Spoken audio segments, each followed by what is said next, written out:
Welcome in, everyone. Today is October the 3rd already, 2025. We're live on Bodyslam.net. We're live on Twitch. We're live on Twitter. We're live on YouTube. We're live on Facebook. We're live everywhere. My name is Max. Everywhere. I am joined, as always, by Blackhawk as we welcome you guys to episode 3 of Tour of Japan. On this show, we break down Japanese pro wrestling for the next 30 or 40 minutes. So welcome in, everyone, to episode 3 of Tour of Japan. Hopefully everyone's having a great week. Smackdown is about to start in 45 minutes. We'll get you ready for that as well. So my name is Dinberg. This is Blackhawk. Blackhawk, how you doing on this Friday afternoon here, or evening? I'm doing great. Yeah, I'm doing great. My side of the show didn't have anything going on, but your side had an incredible show, which is what we're going to talk about today. So I'm very excited to break that down and hear your thoughts on it. We talked about it last week, but Noah was coming off one of their biggest shows. Marigold as well on a kind of mini break. We kind of talked about the Stardom show last week, and so we're kind of just left talking about New Japan, which had a very big show with Destruction in Kobe. A lot of things happened on this show. We had a title change on this show. We're probably going to break down things match to match as we go through things. Already seeing a lot of you guys on YouTube currently commenting. Welcome, everyone. If you're joining us across, I'll go through each platform. If you're on Twitter, please repost this, like the live show, and share this with anyone you know who likes talking wrestling or Japanese wrestling. This is the show for you. If you're on YouTube, also please hit that thumbs up button down below. It's the thumbs up. It really helps support the channel and gets our video out there to new people. And if you're also in the comments, please comment along. And we love hearing from you guys. We've had a lot of great commenters on our first 2 episodes of the podcast. So please comment along. We'll read and answer all of your comments throughout the show. Blackhawk will be looking in the chat and putting them up if you have any questions throughout the show. So again, really, really appreciate all of your guys' support. So without further ado, I guess, Blackhawk, I think we'll just get right into New Japan Destruction in Kobe. So the first match we can kind of move on from, it was just a general 10-man tag that shockingly, thankfully, House of Torture begun the show with an L. And we ended with an L for House of Torture as well, which was very good. But let's move into I'm not going to say the real matches, but the premier matches on the show. It started with the second match of the night, Hiroshi Tanahashi. He defeated Great-O-Khan around an 8-minute match here. I've seen Great-O-Khan wrestle Tanahashi a lot. I think the match was fine. I think it did its job. I think a lot of people are kind of putting over Tanahashi, funny enough, the last couple of weeks. I think a lot of people are like, I'll take the pin if he wants to keep winning before this year is over. I think we're under 100 days now from the end of Tanahashi's in-ring career. Moxley, I see you in the chat. Welcome We're back, Mox. Yes, sir. I see you. But yeah, Tanahashi gets the win. What did you think of this match, Blackhawk? I thought it was pretty good. Shockingly, I didn't realize that Great-O-Khan was only like 2 years older than I was. I always thought he was like closer to Tanahashi's age, and that's why this like match was so important. But I thought it was pretty decent. I've enjoyed watching Great-O-Khan and Hiroshi Tanahashi, but I do think, to your point, that they're like, hey, who wants to eat a pin to Hiroshi? Yeah. And Great-O-Khan was like, yeah, sure. Because they did drive home like the point of United Empire was kind of falling apart.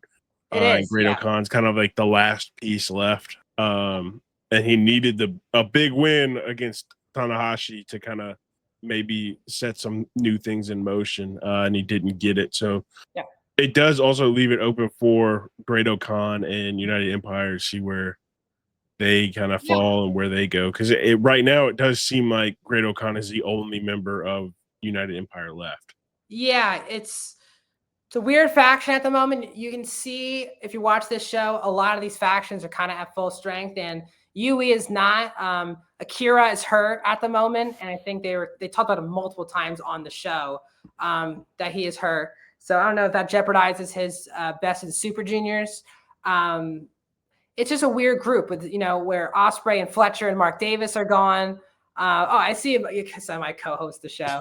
Hey, if you want to ask questions for each match, we're here to answer all of them. More than welcome. We're skipping House of Torture. We're skipping House of Torture, but we're about to get to House of Torture match in just a second. But yeah, I think this is a harmless give Tanahashi the win. Great-O-Khan's in line for a major push at this point, so might as well take the loss. Doesn't really hurt him at this point. He's a guy who went very deep in the G1 last year, but just hasn't regained the form booking-wise to be a top guy. Again, the supposed leader of this group is not even technically under contract with New Japan anymore with TJP. But yeah, you're right. It lost all of its well-known people. Ospreay is gone. Aussie Open is gone. Jeff Cobb is gone. That's tough to overcome. And I think it shows you groups like Boa Club have really hung around for so long, how hard that is. New Japan has gone through so many, like chaos is not a thing anymore. There are so many groups that just go away. And United Empire was a top faction in the company where you had Ospreay as a top guy. You had Aussie Open as a top tag team. You had Cobb kind of as the top middle of the card champion, usually never open weight or TV champion. You had guys like Akira and TJP as the top junior tag team. It's been tough times for the group. So I hope they regain form because I'm a big United Empire fan. I hope they tell a good story about how far they've kind of fallen down the totem pole at this point. I think we should move on to the first title match of the night, the never open weight title, Bo and Oleg retaining in a 5-minute match, basically against Don Fale. Again, I think we all knew this was probably going to happen. Quick match. Oleg is clearly one of the next big guys for the company. Really good performer. Beat Takeshita to win the title a couple months ago. He's really been a 6-man guy for the last year and a half with Tanahashi and Toriano, but he's finally getting a chance to shine on his own. This all, though, is just to set up the fact that we're probably going to move on to Bolton Oleg versus Evil. It looked like was the setup after the match. But what are your thoughts, Blackhawk, on this retention here? I thought it was good. I honestly didn't really expect much out of Don Fale.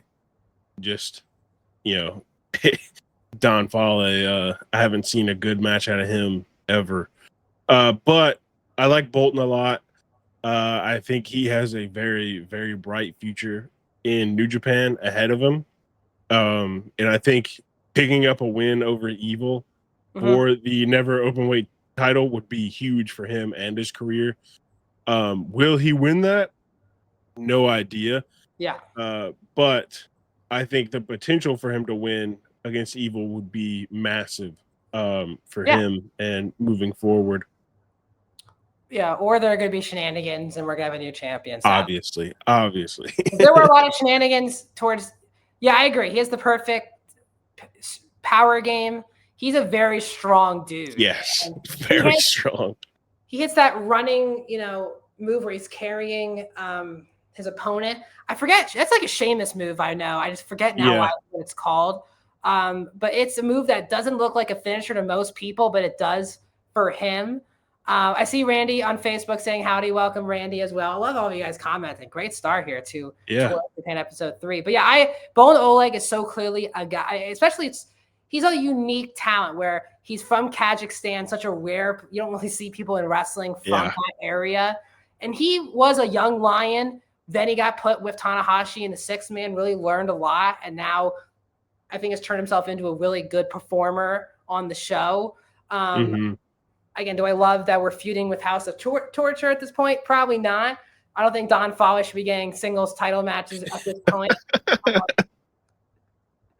But I think it was a 5-minute match. I think it couldn't really go that much longer. It's what it was. Let's move on to the big title change on the show, which was the IWGP tag titles with the new Bullet Club members of Oscar and Yuto Ice defeating Taichi and Ishii Ishii and Taichi was their first and only defense of these tag titles. And I told you last week, I felt a title change here because Taichi and Ishii are just not really a tag team. And they're putting a lot of big stock TV time-wise to Oscar and Yuto Ice. They were brought in, seemed big stars with Finley right away, putting them in the group. And then they have a very unique thing. Love their entrance. The music is really cool for them. And they just are a different group where you have a Japanese guy, you have I think Oscar's German, if I'm not mistaken, or he's from Holland, one of the two. But they have wrestled together. It's such a weird team on paper, but they just gel together. They also just very much feel like Bullet Club guys, especially Yuto Ice feels very Bullet Club. The way he moves and he moves his hands, he just knows where the camera is at all times. Very interesting group. Clearly, there's a lot belief in this team, and they are the new tag champions. So I know Blackhawk, you weren't the most familiar, as am I. I'm not really familiar with them either until their debut in Japan. But what are your thoughts on them becoming the new tag champs in New Japan? I think it's great. I think it seems like New Japan is putting more of an emphasis on the tag division in itself, because they're pushing for them to be the tag champions, and they pushed them on TV, and then they've been kind of the face of the place for the last couple of weeks. When you look up New Japan, you're going to see Oscar and Yuto Ice doing something, and so I think it's great. I think it'll push the tag division to be better, which is ultimately what you want in a champion. I like Yuto Ice a lot. Oscar's very interesting to me too, but I like Yuto Ice a lot. He reminds me of young Ishii, and seeing them face off together was really fun and really cool. And I hope we get to see them in a singles match soon, just for the fun of it. But I do think in the future we will see Yuto Ice face off against Hiroshi Tanahashi on his road to retirement at some point. Because they drove home the emphasis of, Yuto Ice is a professional wrestler because Hiroshi Tanahashi went to the same middle school he did. And Yuto Ice wanted to be the toughest guy out of his middle school. So I do think we'll see something soon out of that, which I'm very excited for. I thought that, and to bring up your point, I think the broadcast is always very solid for New Japan. I think Walker Stewart and Chris Charlton do a solid job. I wish they would. Sometimes they get very caught up in telling a story instead of focusing on the in-ring. Sometimes I think, especially Charlton, he loves to talk about this happened, this time, this happened. There's like action going on. That's my only complaint with the New Japan broadcast. But I think when they really get into the nitty gritty, it's very good. But that point is true. The match that they set up afterwards was with Shota Umino and Yuya Uemura. They were part of the opening match. They are now, I guess, a tag team now. And they would like the tag titles. These are a very interesting matchup moving forward because Shota and Yuya are also guys who are going to be big stars for the company over the next, hopefully for New Japan, 5 years. Obviously, it was a bumpy road for Shota to start the year, being put in the Tokyo Dome main event against Zack Sabre. And I agree, did not go well for him being put in the main event spot, and it turned a lot of people against him. And then Moxley said something else about commentary, that Yuto himself said that it was Yuya that broke his elbow, his first match as a young lion. There you go. So they added a lot of stuff to the commentary. Yuya is another guy who I think clearly feels like a next Tanahashi light. The way he wrestles, very positive. I still think they're going to ride the Yuto Ice Oscar train. We'll talk about the card for King of Pro Wrestling after we're done recapping the show, because that's all this is leading into. I was not surprised at the title change. I just didn't care about Taichi and Ishii as a team, so I'm happy we're moving forward with that. Let's go into sprinkling some Noah here, as we had the GHC Junior Heavyweight title match. Hiromu Takahashi retaining against Taiji Ishimori of the War Dogs. The the story here is Taiji Ishimori just hates Noah and says that if I won the title, it would only be defended at New Japan. He would not go to Noah to defend it. Hiromu, the announcers also brought up, has been getting a lot of flack from Noah fans that he's defending the title on a New Japan show. And I love Taiji. I think he's a very interesting performer. He can do a lot of surprisingly great high-flying stuff. I think he's a jacked, not a super tall dude, but he's in really good shape, very athletic. But I think Hiromu's on a good run right now. We did have an attack, and Blackhawk will break down the Noah side of this. But what are your thoughts on the match? And then break down the Noah angle to this match. Before we get to that, we missed one other Noah entry. Oh, yeah. With Hiroshi Tanahashi. Oh, yeah, you're right. Sorry. Yeah, Kaito Kitayama came out and asked Hiroshi Tanahashi to tag team with him for the October 11th Wrestle Odyssey event. And obviously Tanahashi accepted. Later on in the week, though, we would see that Kanoa was upset at Kaito for asking Tanahashi to be his tag partner. Mm-hmm. And so there seems to be some rifts in All Rebellion now. So we'll have to see what happens October 11th. Naomichi Marufuji will be the other person in this tag team match. So I think it's going to be a great match to begin with. But I'm very interested to see the fallout with All Rebellion on this.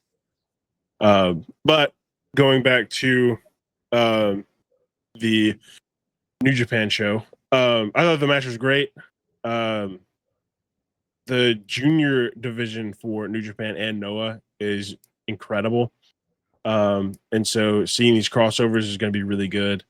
The match itself was really, really good. Probably one of my favorites of the night. Mm-hmm.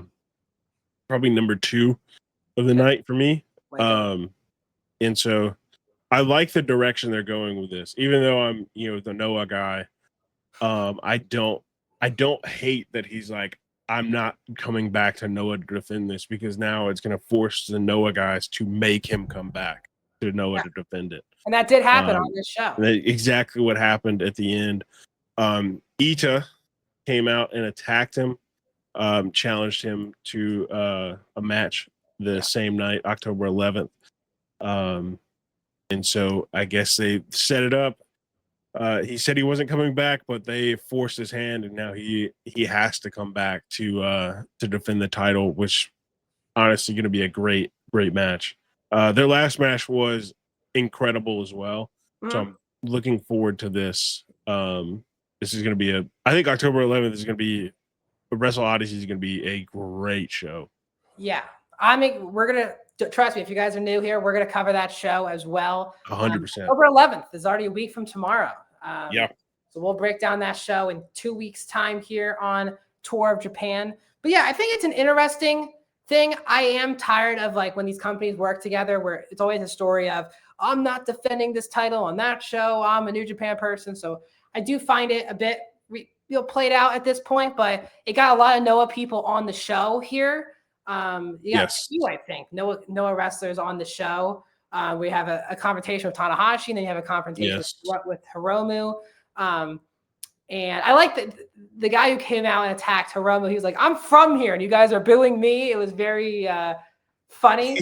That promo. I lived in Kobe.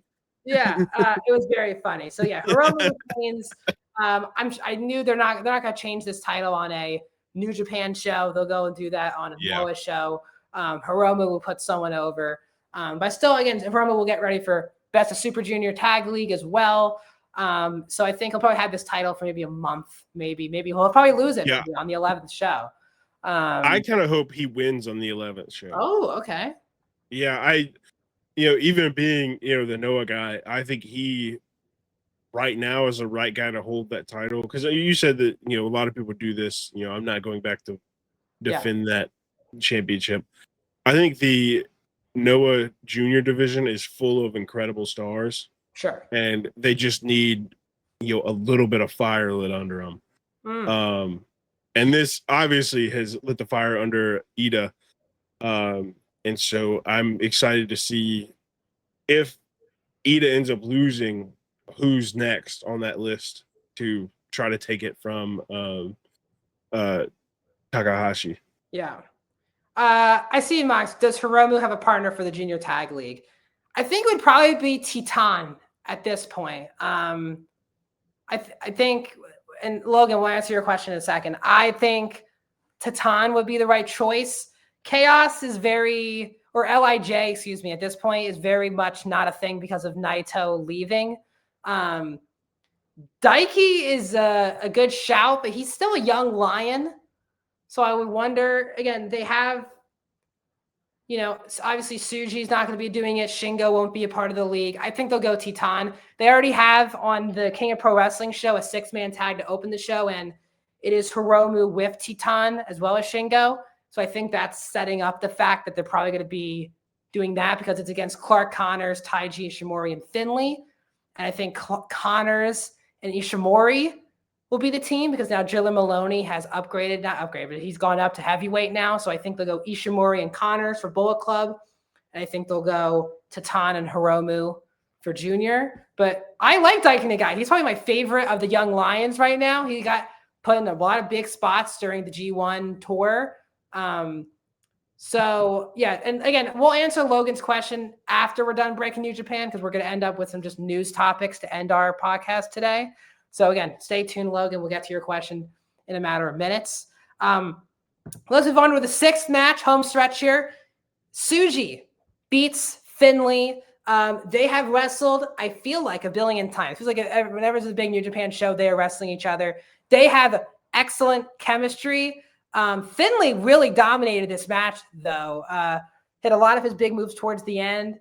But Tsuji winning with the gory special with the spear. We've talked about this before. I'm a big Yoda Tsuji. Okay, I love Finlay Moxley. I'm a Bullet Club guy, so I'm always rooting for my guys. But I am, if you're not in Bullet Club, Tsuji is my favorite performer in New Japan. So Tsuji gets the win. I think they're really doing the Finlay losing storyline at this point. And you have Bullet Club winning a title on this show, retaining a title, and he's ending up a loser out of this situation. So it's going to be interesting what they do. There still haven't been reports if Finlay's like technically re-signed yet with the company. Seems like he has if he's still doing all these shows. But thought the match was really good. They have very good chemistry. I just think I've seen this a lot over the last year or two. So it feels like we need to move on from Tsuji and Finlay. And I'll say the same thing about the match that will be a King of Pro Wrestling involving Tsuji. But what are your thoughts on Tsuji defeating Finlay here? I think you put them together, you're guaranteed a good match. It's a safe option. It's an easy, you need a good match on a show, just throw them in there, and they'll come up with something good. So I enjoyed it. I thought it was a good match. Yeah. I'm excited to see, the fallout between Bullet Club for this because everybody but the leader lost. So what does that say about the leader? Yeah. And then Tsuji, I think will eventually, because I think that Takeshita is going to beat Zack Sabre Jr. Yeah. And I think Tsuji is his first challenger. Ooh. I think that's what we're leading up to. Takeshita you're talking about? You talking about Takeshita and Tsuji? Yeah. I think Tsuji is the first challenger after Takeshita wins. Yeah. I'll tell you what, Moxley, I disagree. I am a David Finlay person. This is without bias. It is an all-time tough standard being the leader of the group because you're inevitably going to be compared to Finn Balor, AJ Styles, Kenny Omega, and Jay White, which are 4 top guys in wrestling. Like, it is very tough to be that. Am I saying Finlay's at that point? I think Finlay is still, underrated in the ring. I think he's very good. People want to crap on him, but Bullet Club is still not as popular, but it's still a big of a deal in Japan they're the most over faction currently in Japan. You heard the dogs barking throughout these matches. He has still kept Bullet Club relevant. And there's a lot of guys to give credit for, but he's still the leader of the group.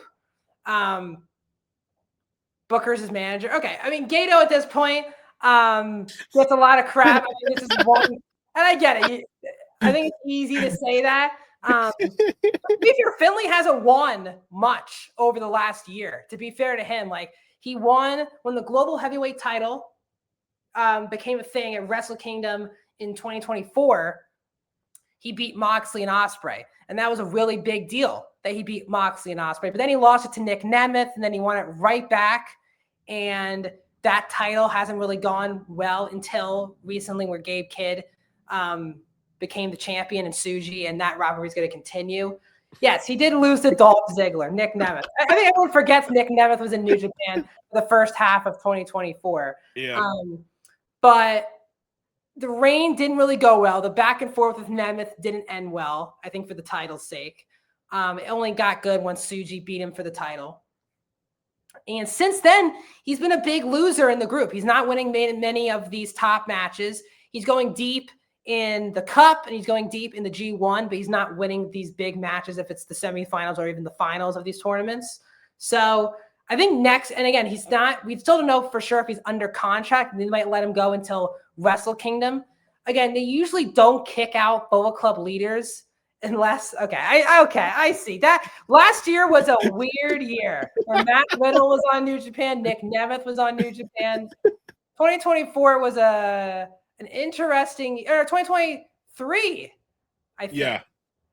I think it's 23. Start of 2024, I believe, if I'm not mistaken, was, yes, start of 2024, I'm right, was Riddle beating Tanahashi after Tanahashi beat Sabre. That was a weird year to start last year. But they don't really kick out Bullet Club leaders until they are leaving the company. Like, Finn left when got kicked out when he was joining WWE. AJ, same situation. He got kicked out because he was leaving WWE. Omega gets kicked out because AEW is about to start. And Jay White got kicked out because he was leaving for AEW. So unless Finley is gone from New Japan, I don't see them like kicking him out of the group. It would be a new thing if they kick him out and he's still in New Japan, which I think would be very interesting, but I don't know what they're going to do with that dynamic. Let's move on to my favorite performer in the company. Honestly, he's my favorite performer in the world right now. Gabe Kidd retaining the global heavyweight title against Shingo Takagi. I'm going to curse because I think Gabe Kidd would allow it as well. They beat the shit out of each other for a good 20 minutes. The match started. They started clotheslining each other a billion times. They threw chairs at each other to start the match. And the chairs in Japan are hilarious, where Gabe does a chair shot, but it's much safer because the middle of the chairs in Japan always break instantly. So it looks cool, but it's probably a lot safer than like the hard, steady chairs you see here in America. Gabe hits the pile driver through the table as always, I guess, in these big matches now. Hard hitting. I knew Shingo was not going to win this match. Gabe Kidd he bleeds New Japan Moxley. He does. Like, I think a lot of people were mixed on the fact that he was going to going to AEW. That guy does bleed New Japan. Like, he has the New Japan sticker on his pants. He goes in the crowd, and he is like the most over talent, really, right now in the company after the Kenny Omega match at Wrestle Kingdom. He is a very interesting cat. He's very different from any of the performers right now. Just a truly incredible performer who I think is finally, after the Kenny match, finally getting the mainstream love that he has deserved for a long time. What were your thoughts, Blackhawk, on Gabe Kidd retaining against Shingo Takagi here? I thought it was a good move. I thought he needed to retain here. Yeah. To save any face. Because I agreed with Shingo. If he wants to call himself Mr. New Japan, he needs to be there for New Japan. Yeah. Good story. And not Death Riders. Yeah, it's a great story. And I'm a big fan of Shingo. So I love this match. This is my favorite match of the night too. Let's go. And so Gabe definitely had to pull out a win here, and he ended up doing it. Yeah, I think this solidifies him as the future leader of Bullet Club if they ever lose Finley for some reason. If they put anybody else in the leadership of position of Bullet Club, I don't know what they were doing. Yeah, I agree. This ghetto comes up and is like, I'm the leader of Bullet Club. No. People, I would turn off the TV, and I'm the biggest Bullet Club guy. I think Gabe is the next leader for the group because I think he's going to stay in New Japan for a bit here. I think he likes going back and forth, but he has been very open about his mental health issues, and New Japan really saved him in a lot of ways. I think he wants to help. No, don't let them join House of Torture. No one wants House of Torture back in Bullet Club. It's like they break apart so that Bullet Club can be absorbed back into House of Torture. That's what's unnecessary.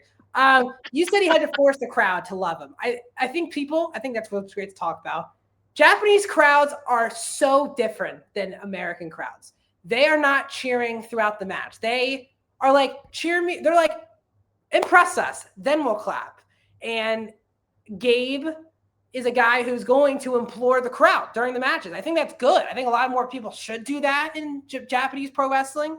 Sometimes they just wrestle and hope they get the claps when they're both laying down. I like that Gabe tries to keep the crowd involved the whole time. The entrance, he gets them very involved. And in the match, he always gets them very involved. So this then brought out Tsuji, and we are doing Gabe Kidd and Tsuji once again for the global title at King of Pro Wrestling. I think Gabe probably needs to win this match again as well. They need another storyline for Gabe. He's done Tsuji, Gabe, Shingo, and Finley have done this to each other a billion times. I think we need a new, fresh crop of people at the top of the card here wrestling each other. But again, Gabe and Tsuji have good chemistry, even better than Tsuji and Finley, so I'm excited for the match. Main event, Zack Sabre defeats Ren Narita.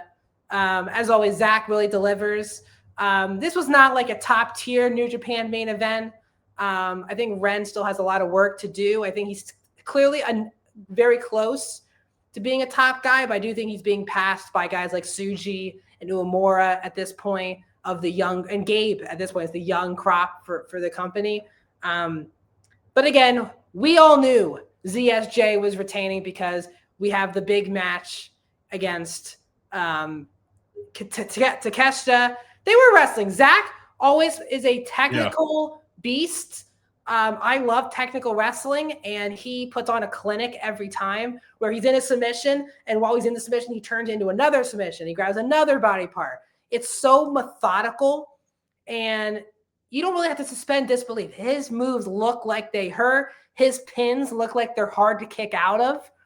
And you can't really say that about most people in wrestling right now, but he's, to me, one of the most believable performers in the world. And I can't wait for Zack and Takeshita for the third time in a couple of weeks. So what are your thoughts on Zack and Narita before we talk a little bit of King of Pro Wrestling? I thought it was a great match. Very, very good technical match. I think you're correct about Ren. I feel like in a couple of years, he will be at the point, like maybe a year or two, he will be at the point where he could hold the World Heavyweight Championship. Yeah. But I don't think he's at that point now. And I think New Japan has a lot of really good people that are ready to hold that title. And I think Ren just needs a little bit more time, soak in some more juices before that meat's ready, you know? Yeah. I like him a lot. I do. I think he's close, but I think putting him in these spots only helps. 100%. And Zack wrestles differently than any other wrestlers in the company. He's very technical, very quick, and you kind of have to go with it. So yeah, I'm happy with Zack retaining. Well, let's move on a little bit. King of Pro Wrestling is October 13th. We'll really break down our predictions. We'll do that next week here on the show. But just to set up things that are happening based on this show, title matches, ELP is back. He's defending his TV title against Hiroshi Tanahashi. So God help us. I think ELP needs to win. Yeah, he is doing the House of Torture. I don't know how to wrestle anymore. A lot of those guys are good, like Doki, Show, and him are great performers, but they are wrestling like they don't know how to wrestle. Bull No Leg, we talked about this. He'll defend against Evil. Oscar and Ito Ice will defend against Yuya and Shota. Gabe will defend against Suji, and Zach and Takeshita for the world title. Very exciting. It is Monday, October 13th. So we're going to preview that show, give our predictions next week. And then the following week, we'll break down the matches and the results of it. No, we don't want Evil. Are you doing it, Moxley, before we end the show, are you doing this as a bit, or do you really like House of Torture? Because you are as big as a House of Torture fan as we have seen, because Bull No Leg needs these wins, man. I don't think Evil needs to be never open weight champion. I love House of Torture. Well, you must love. You should ask him his opinion on Mercedes Moné. Why? Oh no! What are you setting me up for, Blackhawk? They need to be on Forbidden Door. I agree with Tony Khan. I don't think anyone wants to watch that on pay-per-view. No one does. Okay, no one. And I like Evil. I like Ren. I like Doki. There's guys in the group I like. You just said that he wrestles like he doesn't know how to wrestle anymore, and this is the group that you like. So yeah, I'm wrong. Okay. Hey, Moxley and I, we can do this every week. It's fine. You must think this is like the boom period for New Japan, because they are on every other match. And shenanigans in one match puts Sonata in the main event against Hangman. Guess what? You could go back 2 years ago and Sonata was defending the title at Forbidden Door against Jack Perry. If I'm not mistaken. I think he did at Forbidden Door. But no, Sonata, I think Sonata's wrestling a singles. Yeah, he's wrestling Drilla Maloney at King of Pro Wrestling. So we have one, two. Oh, thank God. Only 2 House of Torture matches on King of Pro Wrestling. So we're going to survive the shenanigans. I don't mind shenanigans. The problem is it's in every match. It's in the same exact way. And I don't think it gets anyone over. That was just 4 guys Sonata. He wasn't just like a... Sonata's outfits have been very funny lately. I don't know what's been going on with Sonata lately, but he's been an interesting cat. We're going to end the show with a little bit of news. We're also going to answer, we'll go scroll back up, Blackhawk, to answer Logan's question about Marigold. Let's do that now. Then we'll end with some Ring of Honor, shockingly. So Logan said earlier, hello, do you think the main event Marigold will be Hayashida versus Mika Uno, or will be Mayu versus Io? Io and Mayu feel like the main event, they're such big stars. It's a very interesting question, Blackhawk, because yes, Io and Mayu are 2 of the biggest pro wrestlers in the world right now from a famous level. I mean, Mayu is the top for me Japanese pro wrestler not in a major company right now. Yeah. Obviously, Io has been, for me, the wrestler of the year in WWE. Yeah. I don't think they should main event, because if you're Marigold, that's people you want to promote your company. So if you put them as the main event, people are not going to watch the show and they'll tune in just for the main event. I think what you do is you have them as like the semi-main event, or even open the show and say, this is Marigold. This is the type of matches you get on Marigold. And you want the new audience to watch the performers they've never heard of before. If you're just ending the show with it, sure, they saw a classic match, but that doesn't get people to tune into Marigold. I think you will want them in a semi-main event situation or in like an opener so people can watch the other talent. What are your thoughts on this, Blackhawk? Yeah, I think they'll land semi-main event. Because I think you have that incredible match and then lead up to another incredible match. Because if you're already there watching, you might just stay for the main event at that point. If you only come for the Io Sky match. Right. So I think it's smartest play is to put them in second, but I have a feeling that we'll see them as the main event.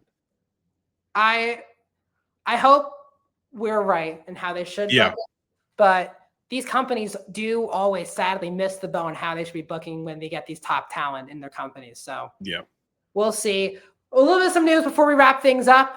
this past week on Ring of Honor, the IWGP Women's Champion, Sari, made her debut in the company. She teamed with Alex Windsor to defeat Billy Starks and Diamante. And then Alex Windsor, her tag team partner, who they wrestled each other earlier in the year when Windsor was not in AEW. And Alex challenged her for the IWGP Women's title. That match will be on Ring of Honor next Thursday. So just cool news. Sari did really good in the match. I'm still one of the only people who watch Ring of Honor on a weekly basis. And it was cool to see Sari. She's a very different type of performer. And I think the crowd couldn't really know who she was, but as the match went on, she really popped. Her submission wrestling is fantastic. And I like her high flying. Windsor I thought could have honestly beaten Mercedes Moné for the TBS title a couple months ago. So it's weird that she's now in Ring of Honor for the time being, but I don't think she'll win the title on a Ring of Honor show, but I think it'll be a really good match with Sari. But very cool. Tony's been poking a lot of more stars from Stardom recently, which I'm all here for. I think Kenny Omega was the person who really brought in all of these Japanese women into AEW in the beginning. And it kind of has slowed down recently. So I like that Tony's starting to pick from Stardom and get some stars on American TV. Blackhawk. Yeah, I think it's great. They haven't really done a ton with Stardom outside of just sending a handful of people here and there. So I'm excited to see what those two companies come up with together to see about, events working together.